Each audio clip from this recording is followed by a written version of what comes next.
our remit is to provide opportunities, different types of opportunities across Scotland for 0 to 25-year-olds. So our vision is that we offer transformational experiences in a range of different communities and contexts for children and young people to grow and learn through dance. Hi, and welcome to another episode of the Drive Phase podcast from Coordinate Sport.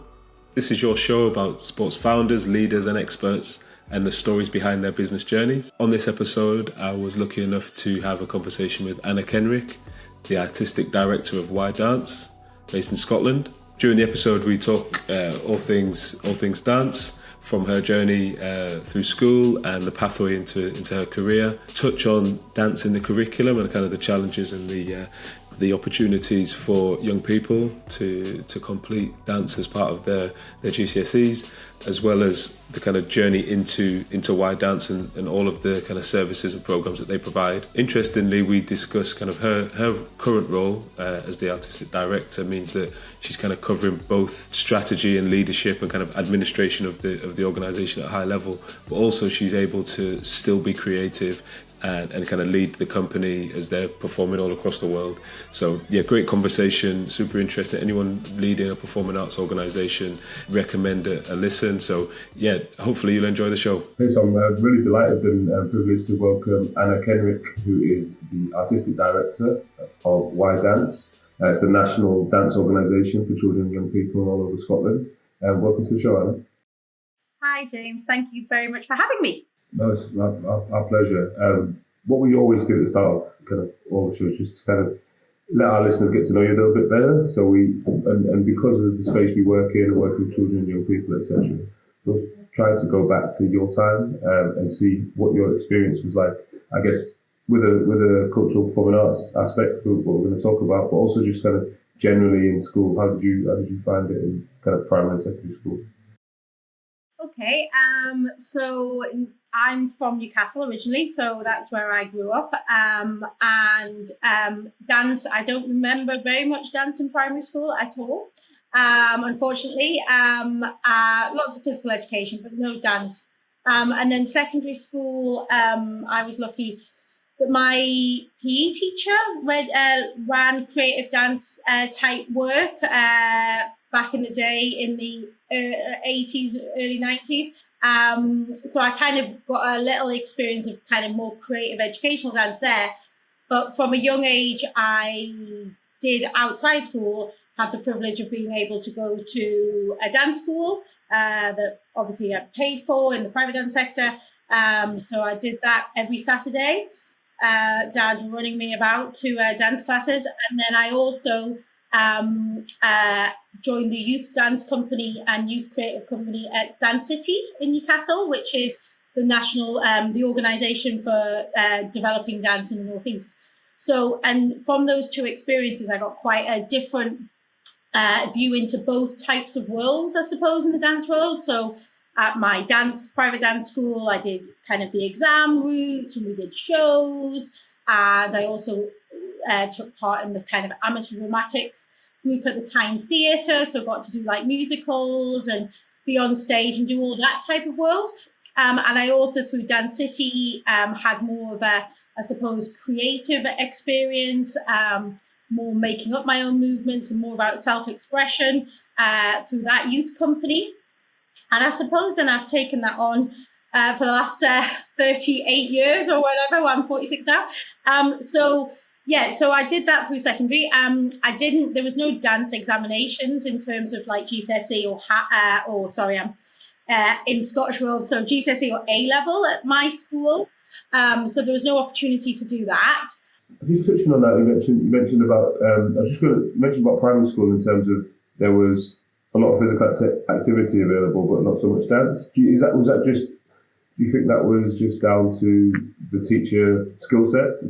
Obviously, maybe the interest in it, or because you always have there's always that performance in primary school, like Christmas or whatever's going on, the nativity or whatever. But outside of that, unless there's someone in the school who's super passionate, I was lucky when I was at school. We had a couple of teachers there who were really dance, drama, performance, and we really loved that. Obviously, you could kind of tell they weaving it into all the primary school lessons and stuff. And then music was the other big thing in that my school. So Would you say it's just because of the teacher base, basically? Yeah, and unfortunately, I would say that is still the case 30, 40 years later, unfortunately. Yeah, I remember drama shows and I remember singing in those shows, and I've got photographs to prove it, but I don't remember any dance. So I think the teachers we had in that school at the time had skills and confidence, which I think is the big thing. None of us like teaching things that we don't feel skilled or confident in.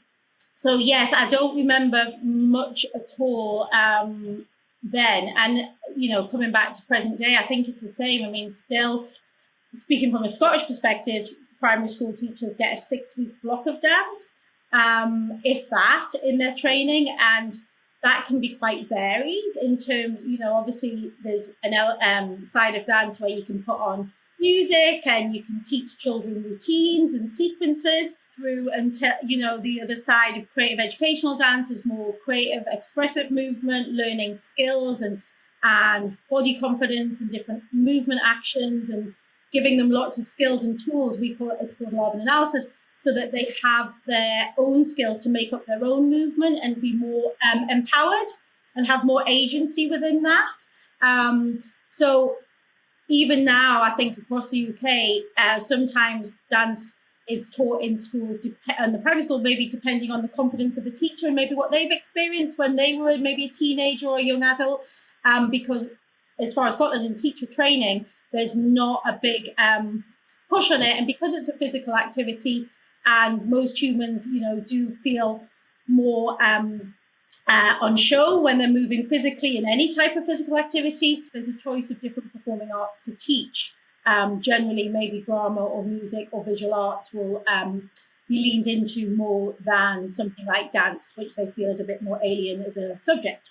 Got it. But I really want to circle back on that one in terms of PE and dance, and where physical education, dance especially, where that fits within the curriculum, whether it's how it's taught in PE or outside of that. But I cut you off when you were talking about. Back to my life story. Okay. So I went to sixth form college. I left school at 16 to go to sixth form college because at sixth form college I could do A-level dance. I also loved learning.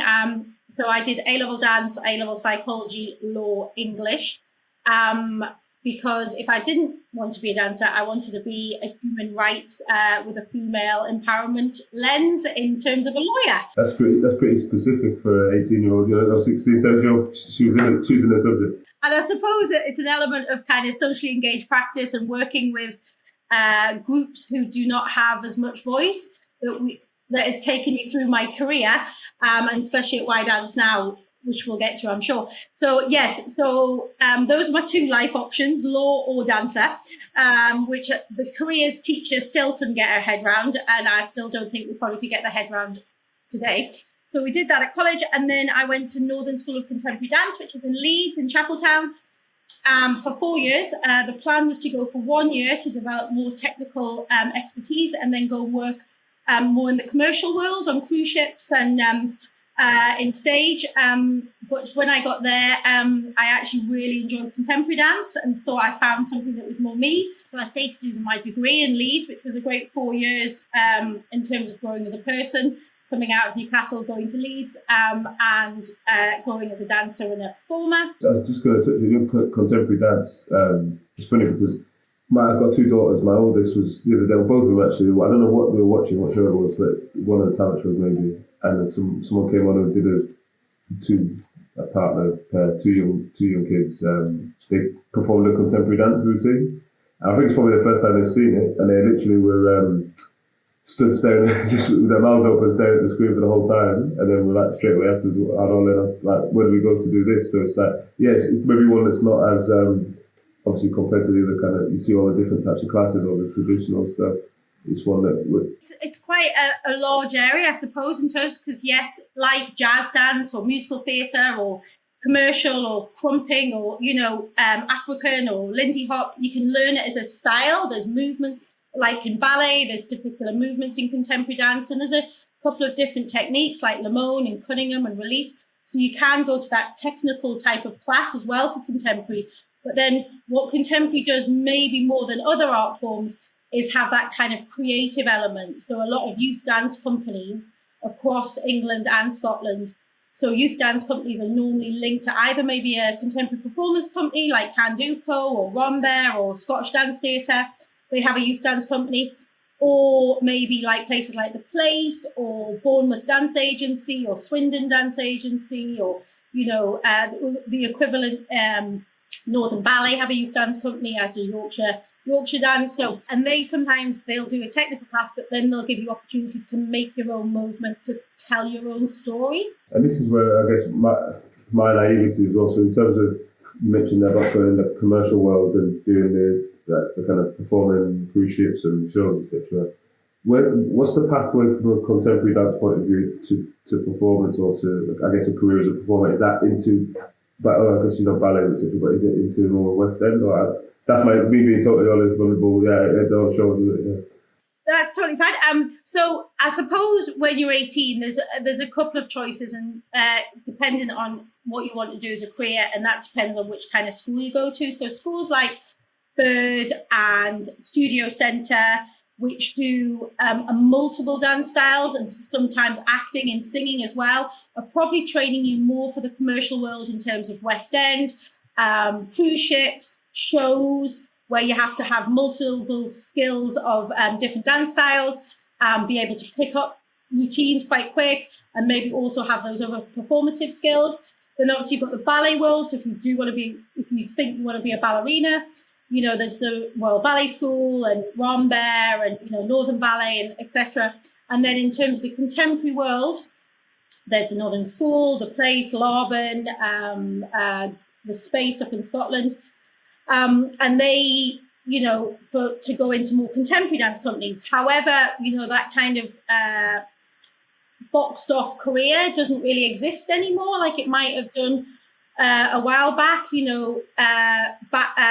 For example, the really big name in some of the big names in contemporary dance have choreographed for Kylie Minogue's tour and for Beyonce's tour. So, now dancers more than ever need to be multi-talented in terms of being able to do multiple styles, and also have that openness to create their own movement or express themselves through different people's styles.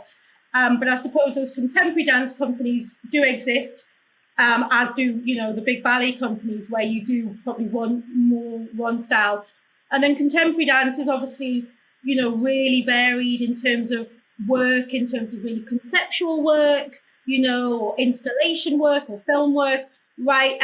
As well as companies like Hofesh Shekhter, Akram Khan, Yasmin Vardaman, which are kind of some of the leading big companies in contemporary dance. Right. So thanks for that. That's me going on a tangent, just curious. So from there, you've obviously fell in love with contemporary dance, so you've got the book for that. Where did that take you? So I was at Northern, and so from Leeds, I decided that if I was going to, try and get a career in dance, London is usually the best place to be. Unfortunately, we're still London-centric in a lot of ways.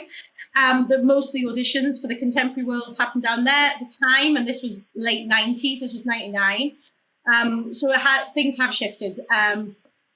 So I went down to London and did a variety of jobs to keep a roof over my head in my early 20s. So I actually, in terms of the relationship with sport, I worked as a cheerleader for the Bronco Rhinos, who were based in Charlton and Greenwich. Yeah, those are London Broncos. London Broncos, that's them. Yes, so I worked as the cheerleader coordinator and organised cheerleading classes in some of the Greenwich and Charlton and Woolwich schools. And I also was one of the cheerleaders on the team. So, because I love all types of dance. So I did that. I worked in Cafe Rouge in Greenwich as a waitress to keep some constant money going in, doing class at Greenwich Dance Agency, going across London to the Place and stuff, and doing kind of class to keep on top of things, and doing, unfortunately, unpaid kind of work for festivals like Dance Umbrella and the contemporary festivals in London, doing small scale, some quite experimental work. When you say unpaid though, is it unpaid because it's kind of good for you to get onto, I'm not the CV, or you want to get out there and be seen or maybe spotted? Is that why it's like that? Yeah, at the time, and I think things have shifted for the better. But it's that dichotomy, isn't it? You send your CV off to get an audition, but they want people with experience. But you only get experience if you get an audition and get work. So you don't want to make up companies that you've worked for on your CV. So the best way at the time in the early 2000s was to do small unpaid work where people were trying to get their work on stage, and they maybe had a little budget for travel, but they didn't have any fees. So I did quite a bit of that. But at the time, there was always a dance company that I wanted to work for when I was at Northern, because I've always loved performing. I love, talking, performing, doing everything like that. But also my heart's rooted in education. In my third year at Northern, I specialised in teaching practice, particularly with kids with autism and SEN, and spent a lot of time working with young people with autism. And Ludus, who still exists now, based in Lancaster, and they're a company who had a touring company at the time where their dancers created work which then toured for 18 months around UK and internationally, but Monday to Thursday worked in different educational environments, teaching pieces, workshops from the show, and then all those kids would come and see the show. And that kind of model of not being a dancer who teaches because they have to, being my love of being a teaching artist and a performing artist at the same time. So luckily I had an audition with them when I was 25 and got a job with them. And I stayed with them until I was 30, which was fabulous. It was a baptism of fire. I worked with phenomenal people who basically cut my teeth in terms of leadership of an organisation. Ludus was a cooperative at the time. Worked with a great director called Deb Barnard, a wonderful tour manager called Jill Greystone, all much older than me at the time. So it taught me really values that I learned and have taken on the last 20 years of my career in terms of leading, what leading an arts organisation can mean, and what creative educational dance means. And I learned a lot, because up until that point, I felt like I just replicated what I experienced, opposed to actually understood why I was doing what I was doing when I was doing it all the time. So I learned a lot. I had some magnificent tours, met some wonderful people who I'm still in touch with all over the country now. And so I stayed there till I was just over 30. And then I headed up to Scotland. Ludus used to tour to the Arches and different children's performance festivals in Scotland quite a lot. Unfortunately, none of them exist anymore. So I knew quite a lot of the Scottish dance scene and people within it. So I approached them and said, look, I'm leaving. Is there any jobs? And YDance got back to me saying they needed a teaching artist for one of their big school projects. I came on, worked for that for a couple of weeks, and then the person who ran the project left. So I interviewed for that job, got that job. And then a couple of years later, the artistic director role came up, and I took over as artistic director about 10 years ago. Nice. So thanks for taking us all the way through. I guess there's loads of questions. I've got kind of loads of questions in terms of a couple of bits related to how things connect within the school curriculum and stuff. But it'd be great to have a bit of overview of what YDance is and the programs and kind of the offer. And maybe that stacks up. Also, funding's always a good topic for our listeners in terms of how you funded and kind of the challenges around that. So yeah, what's the main offer from YDance? Okay, so YDance is a national dance organisation for children and young people, as you said. So our remit is to provide opportunities, different types of opportunities across Scotland for 0 to 25-year-olds. So our vision is that we offer transformational experiences in a range of different communities and contexts for children and young people to grow and learn through dance. Kind of inclusion and access are at the core of everything we do. And all our work is based on the belief that children can learn about dance, about its form, about its skills, about what dance is and all its many facets, but also at the same time learn about themselves and learn about themselves as a person, but also transferable skills, meta skills, soft skills, develop their cooperation, their listening, their teamwork, all of that.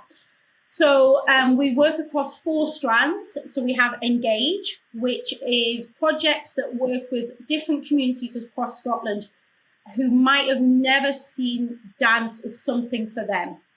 So currently we run a project funded by Scottish Government directly, which is we're heading into year 4. So we've just, but before that they funded us. We've been funded directly from Scottish Government for a long time. So this project focuses on young people in prison, young people in extended outreach units in schools, young people in safe centres who have been excluded from school, community diversionary activity, and young parents. So we do that across different local authorities. And as I said, we're going into our second iteration of 3-year funding. Before that, we ran a project with Scottish Government tying in with the health policy of teenage girls becoming more inactive at 14 and looking at trying to increase that statistic upwards using dance as a tool for engagement. And is that your team got, in terms of how that's delivered, are you doing that in partnership with other organisations or the dance organisation, or you got a team that goes out? No, pretty much all our programmes, because my belief, and that's how I've taken the company moving forward, that working in partnerships with organisations who work and understand these young people. That localising, yeah, exactly. Localing the offer, locally understanding need of the local people and the people, and it being a 2-way street of learning. And we do that whether we're working in schools or in the community. So we work with Holman Prison. We work with the 5 safe units in Scotland. One of them, I won't list them all, but like places like Kibble. And then we work with the youth engagement teams of the council, active schools teams, and schools. And then we work with third sector charities for the young parents. So under that, we also work with North Ayrshire community engagement. We run an integration project for Syrian refugees in North Ayrshire, looking at bringing them together to look at developing a sense of community. We work with, we have a company called Horizons, which works with young people with and without a disability. So we offer workshops in primary and secondary schools, and then we have a kind of performance company that works once a month and for young people with disability and those without, bringing them together. So that's under our Engage section of work. And the last thing under there, we've got a Bright Sparks project. So that works with the Historic Environment Scotland, looking at young people who've never danced before, bringing them to a heritage site, learning about the heritage and creating a dance film on site. And we work with the National Galleries of Scotland, currently creating a dance film for 3 to 5-year-olds with a wonderful filmmaker who's just left Scottish Ballet called Constance. And we work with local authorities about feeding into their need of developing their policies, maybe around social inclusion, mental well-being. So at the moment, we do a big lot of work with East Dunbartonshire Council, looking at inclusive practice for their teachers, youth workers, and ASN coordinators across their local authority. So that's one area of work. The other area of work is called Perform, which is projects for young people to want to develop their dance, technical skills, creative skills, and performance skills. So we run the National Young Dance Company of Scotland. I'm the choreographer with them. They're a company that runs for a year, has international and national touring and exchanges with other youth dance companies. So we work with Australia, India, Belgium, Spain, lots of other countries. We're off into Estonia at the moment. We're touring with Estonia and then going to the Fringe in August. We have a choreographic project for the 14 to 19-year-olds for Scottish Ballet called Hot House. We run the Youth Dance Network for Scotland. So we run a platform called Destinations once a year where all the youth dance companies and private dance schools as well can apply to perform at destinations. When you say youth dance companies, the youth dance companies are not private, they're aligned to the dance schools or rather than private. When I say the private dance sector, that usually encompasses dance schools where children have to pay to go to weekly classes. They have to pay to go to weekly classes. Generally, they might do exams, RAD, ISTD, generally and competitions. And usually they're more style based. So you might be able to go do ballet. This is exactly what I did when I was a young person: ballet and tap and modern jazz and commercial. And, they have shows every term and mum and dad's come to see, etc. Youth dance, you need to audition to get into the youth dance. Is that how it works? Youth companies, sometimes you have to audition, but companies are generally contemporary and generally generally are like contemporary dance companies. So do a lot of work around the dancers making up, and it's really the values of really looking at young people having a place to tell their own story through dance and movement. Okay. And they're kind of centrally funded, maybe Arts Council, something like that. They funded, so is it free for people to attend?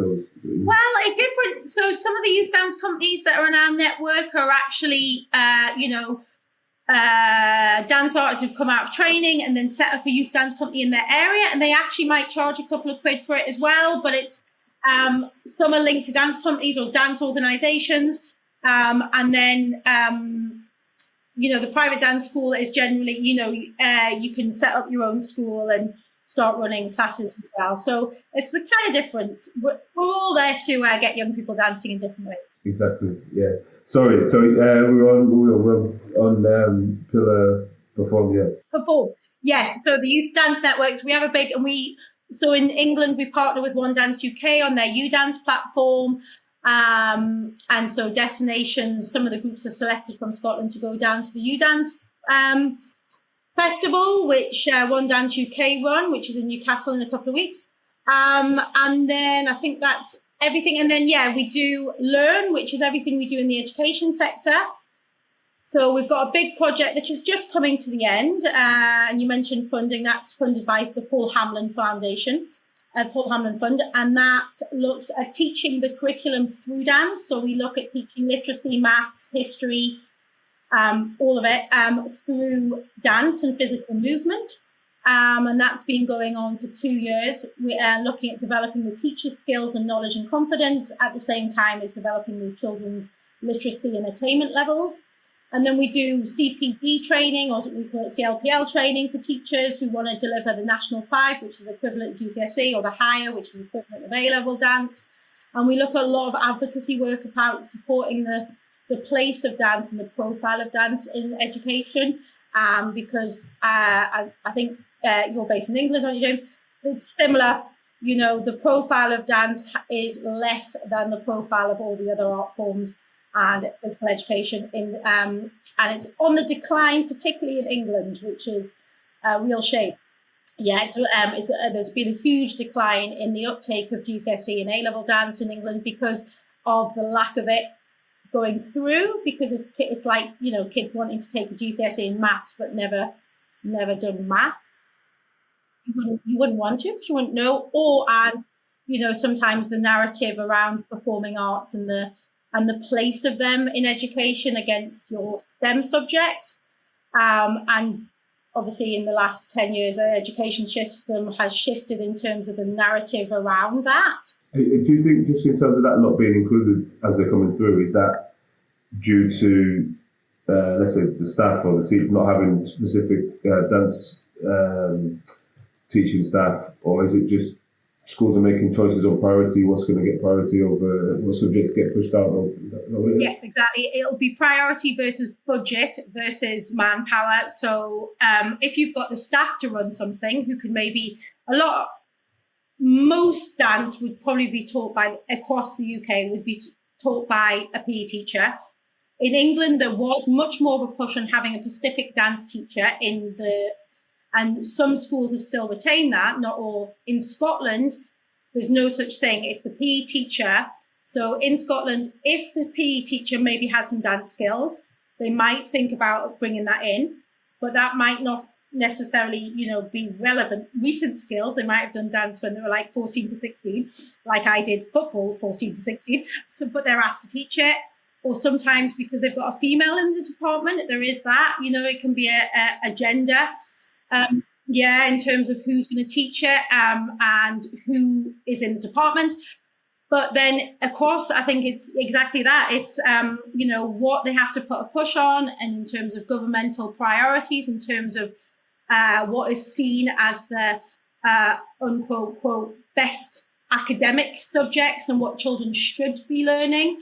And so they are prioritising, and what is left in terms of timetabling and space is relevant to what teachers you've got, their skill base, and then cost of bringing in other specialists. Most schools have a permanent PE department, a visual arts department, a drama and a music department.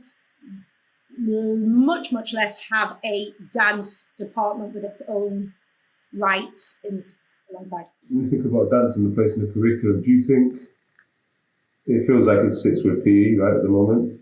Do you think it should be there, or have its own, if it's going to, I don't know, have its own department, or sit with PE, or sit with drama, etc.?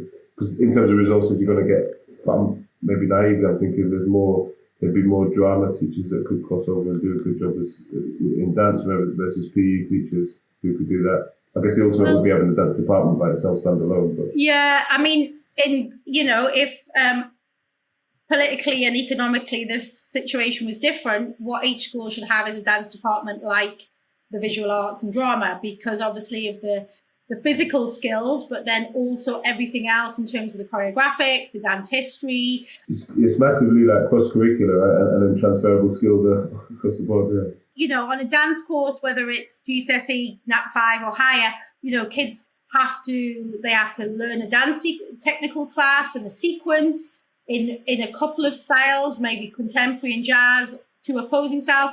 They have to have some form choreography. Don't quote me on which ones, but they all have a choreographic element where young people have to create their own movement that says something, to create a dance about something on 2 or more people. They all have an examination on like kind of dance history type questions. They all have an essay about what they did for their choreographic work and then reflecting on that. So it's a full course, cognitively, physically and emotionally. So yes, and if you're thinking about doing that in a school at GCSE and A level, but then also in terms of broad and general education, having it for all young people so that they understand what it is when they get, and also break down the barriers that it's not all, style based. It's not ballet or strictly or whatever you think it might be, that, and boys being introduced to it and having a kind of place to do that, because, boys in dance need just the amount of strength, stamina and coordination as you do for football or tennis or any of the other roles that boys themselves usually in. And we were talking before we started recording about that kind of sport-inspired dance. I was saying about our experience with it. I think with that one was, what I saw the most in that was that it wasn't, obviously the sport was there, but everything that came out of it, all the kind of outputs of the kids, anything they created was all about emotion, basically. So it wasn't like, we're playing a game of football or whatever. It was like all the emotion of, I've scored a goal, I've lost, I've had a bad decision from the referee, and it was like, right, use this as the stimulus. And in terms of bringing boys and girls together and having full engagement of a class, that was one of the most impactful things, I think. Yeah, no, it's great to hear. And also, like I do, contemporary world has a lot of contact work, so lifts and pushing and pulling each other around, throwing, which boys and girls, but particularly if boys haven't experienced any kind of physical dance, physical movement. I've taught a lot in the prisons. We do a lot of dance styles, but we also do a lot of contact work, because obviously you learn about safe touch, you learn about how to respect somebody else through movement. You learn physical communication. So if you had it, back to your original question, if you had dance and its many forms and not just, 2 stylistic forms, boys and girls will get more interested, and then there'll be more intake for GCSE or A level. But because it's not rooted throughout the curriculum, and, sometimes kids get it in primary, but if they get it, they might get it when they're like 7 and 8 or 9, and then they don't get it at the upper primary. So by the time they get to high school, alongside all the changes in body and changes in mind that happens from like 12, 13, dance is something that they're not going to do at school if it's not like a usual subject, like painting a picture or doing a maths sum. In terms of that, it feels like some of the challenges you might face, I guess, day to day is like that. The perspective, other people's perspectives, that's when you go into partnerships, or just as you articulated that it covers the whole kind of holistic in terms of dance can fit anywhere in the curriculum, can improve on everyone's experience. Is that what you find the most challenge in terms of perception? Or is there others that, because funding is probably going to be one as well, but things in terms of your role on a day-to-day that you always focus on? Yeah, I mean, yes, funding, I would love to have a YDance hub in every local authority, working in partnership with youth engagement teams, social work, social inclusion, diversionary, looking at police and having a coordinated program in each local authority bespoke to their needs, on my grand master plan, but that isn't happening. So we get funded on the Funding Creative Scotland, Scottish Government Direct, Paul Hamlin, and then a range of trusts and foundations that we constantly write to and get small bits of money, which all adds up. Well, I was just going to touch on the funding side. Do you do things commercially as well? So, or have you thought like maybe we could run our own, I don't know, network of dance schools, right? That would bring money into and help to sustain things, or. Well, what our place is, so that we work alongside the private dance sector as well, because obviously that's people's bread and butter. Because we get arts funding, we look at all our programs and see what are we offering that is different to the private dance school. So private dance schools are great, but if your parents can't afford it, you can't go. Or if that's something that your family would never send you to after school clubs, or your family would never think that the arts or dance is something for you, you're not going to go. So we see our mission as providing dance opportunities for all the other kids that might not have, which have barriers maybe to dance. And then in terms of the National Young Company and Scottish Ballet, we provide programs that develop young people of those ages further, that the fee-paying schools might not have the provision or the resources to do that type of thing. So we see it, so then the market complements each other. I mean, in terms of bringing in income in, we do resources. We do a whole suite of interdisciplinary resources for primary school teachers. So Under the Sea, The Human Body, all taught, which you can buy from us.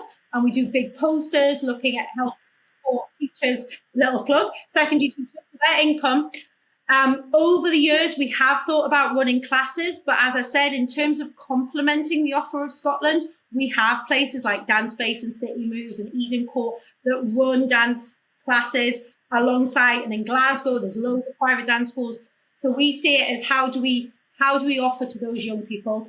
So in terms of linking onto what you said, the biggest thing is kind of what people's perception is of dance, which is generally what you see in, if you haven't experienced dance at school, is what you see on the TV.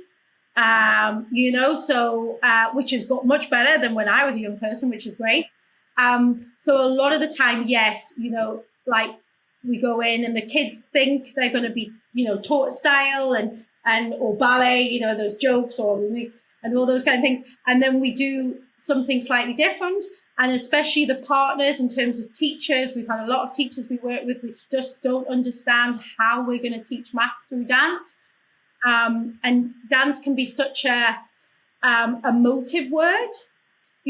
Everyone has their own perspective on it, and we all see it from 15 different perspectives. And I don't know what you think, and you don't know what I think. So a lot of the time, especially in kind of social services, prison work, those types of, they're blown away by the work. But also, even if we're teaching jump style or commercial, we put a lot of work into the methodologies of how we teach in terms of empowerment and kids being seen and heard, in terms of asking questions, in terms of our language being inclusive, in terms of our way of setting up a space that is brave and kids feel empowered in, that there's no kind of right way to do it and wrong way to do it. There's your way of doing it. So in terms of our methodologies based on those values, a lot of people realize that, dance can be far more inclusive than sometimes they think originally. So then in terms of the vision for the next 3 to 5 years, if you look out ahead, what's your main plan or your main metric, something you're measuring against to say that this, if we get there in 3 years, it'll be a good job well done? Oh, yeah, I'm just in the middle of strategic planning because I have a very interesting job in terms of I do all the strategic planning with the senior leadership team and looking at all that, but I also still deliver, so I still choreograph. I was going to say it must be enjoyable. I mean, in terms of the mixture of things. Maybe I know we talk about funding and stuff like that, which is always stressful, but it does feel like when you're talking through, like you're still able to be creative on a day-to-day basis. You're still able to, yeah. I am. I mean, I have a fab team. We have 15 of us who work at YDance. It's a fabulous team. But yes, I mean, I'm off to tomorrow. I'm on a flight to Dublin to work with Dublin Youth Dance Company for the Irish Youth Dance Festival. And then I'm off to Estonia in a few months to work with their youth dance company. And then National Youth Dance Company are on at the Fringe, and Estonia is coming over here, and we're making a piece for the Fringe. So the summer is basically all choreographic work for me at the moment. And then, but yes, I also love all the strategy. In terms of, measurables, in terms of our national reach, that's the thing we are monitoring closely in terms of either having projects or people from all 34 local authorities in Scotland. So what does national mean?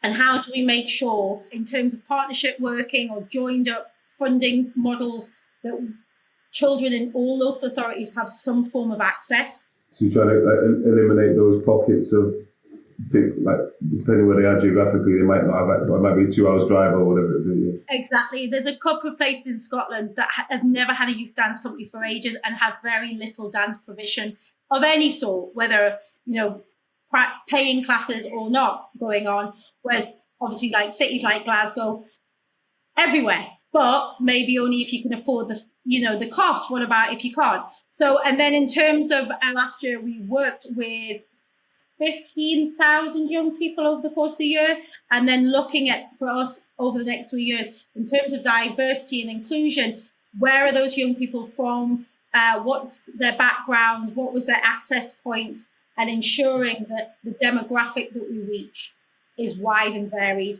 and that gets stronger each year, and represents Scotland in its ever-changing form. At the moment, are you doing, I know you talked a lot about schools and that kind of, potentially there's not the progression through, like you might get one touch point every couple of years as a student. How does that work in terms of, maybe slightly different, like in England we have the PE premium, a lot of funding going into schools around that, the dancers sitting in there. The school may have money to bring in specialists or bring in organisations that offer the whole range of PE services. Many of the listeners we have would do that. Is that the case in Scotland? And also, do you think that that's the way that the funding's there? That's a good way, or for schools looking for providers, if someone's going to come in and deliver the PE curriculum, you'd be saying, is there certain things to look out for providers coming in, or what?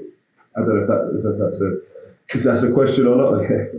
The PE curriculum, how you phrase it there, we don't have that in Scotland. That's not we don't have that.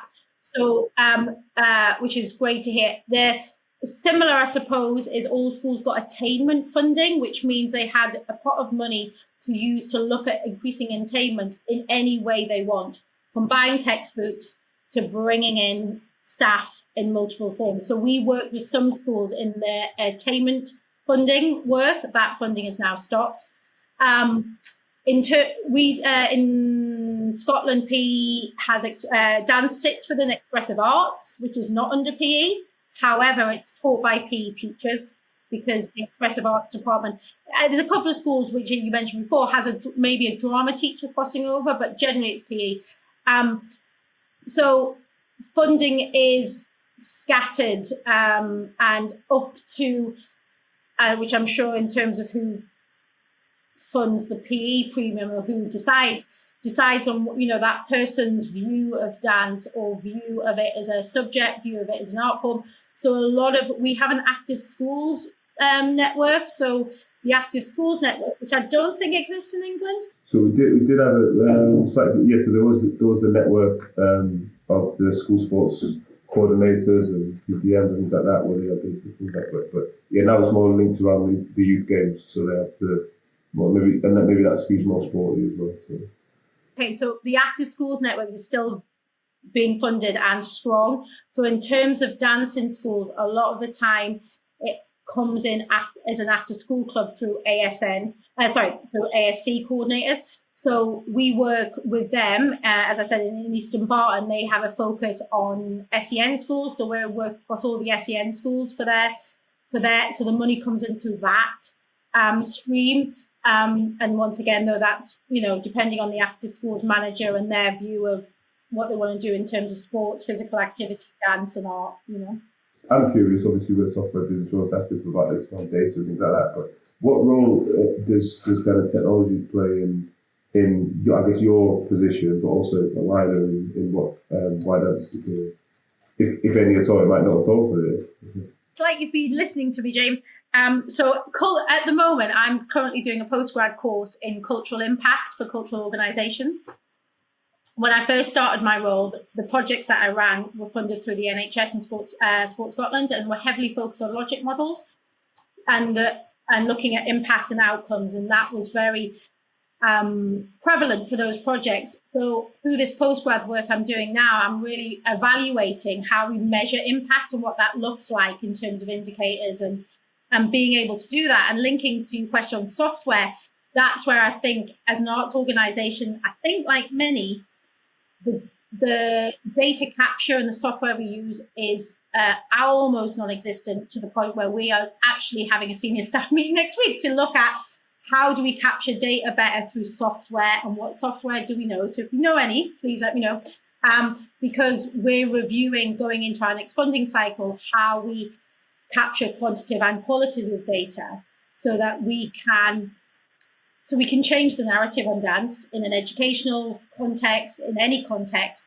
to look at funding, but also to look at provision and programming. No, you're right. It's about being able to evidence that, like all the work you're doing, if you can put it together with all the other kind of demographic data and socioeconomic stuff, and showcase the impact you're having wider than just the actual program. So I mean, we capture all that, but in terms of, I think your question was around data. The data is quite basic, shall we say, Excel spreadsheets, and forms being filled in and data being inputted into spreadsheets to monitor all of our work, which obviously we have to report back to for Creative Scotland and other funders. So it's all done, but in terms of a data savvy way, I think we've got room to improve. Yeah, like most of the sector, I think, as well. Just switching gears slightly, a bit more personal question. In terms of your, I guess, talk about challenges day to day, is there anything that you put in place to feel your best and being at top, performing your best in both roles, obviously with the creative side as well as the kind of administrative roles there? Do you do things day in day out? Is it, you have like a routine or things that you always pull on that help you there? Three things, I suppose. So in terms of, we like to see ourselves as the leader of, youth in youth dance, youth and community dance in Scotland.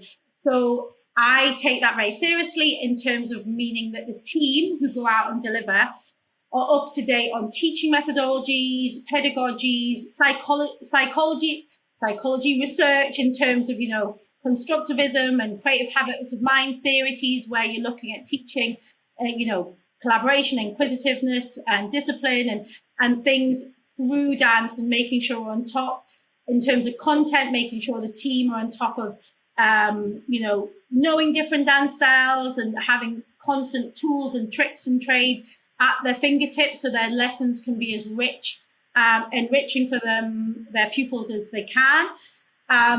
We do intensive training over August for the team, and then every term we do a physical training session.